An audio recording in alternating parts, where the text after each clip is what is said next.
Neymar junior সারা দুনিয়াকে নাচিয়ে ছাড়লেও একজন ডিফেন্ডারের কাছে তিনি হার মেনেছিলেন। আবার সেই ডিফেন্ডারও স্বীকার করেছিলেন তিনি যত খেলোয়াড়ের মুখোমুখি হয়েছেন তাদের মধ্যে নেইমার সেরা।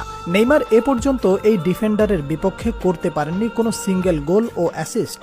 শুধু নেইমার নয়, হালের ভিনিসিয়াস জুনিয়রও এই ডিফেন্ডারকে একদিন বলেছিলেন, তুমি এত ফাস্ট কিভাবে? কে সেই ডিফেন্ডার?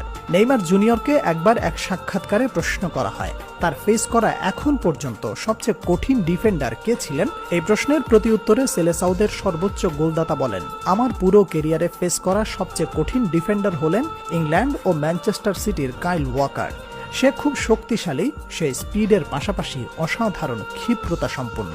পুরো ক্যারিয়ার জুড়ে নেইমার দা সিলভা সান্তোস জুনিয়রের কারিশমাটিক ড্রিবলিংয়ে যেখানে বারবার পরাস্ত হয়ে যেতেন ডিফেন্ডাররা, তাকে ব্লক করার জন্য করতে হতো স্লাইডিং সহ রাফ ট্যাকেল। সেই নেইমার স্বয়ং বারবার বাধার সম্মুখীন হয়েছেন কাইল ওয়াকারের সামনে। বিশ্বের অন্যতম সেরা রাইট ব্যাক কাইল ওয়াকার তার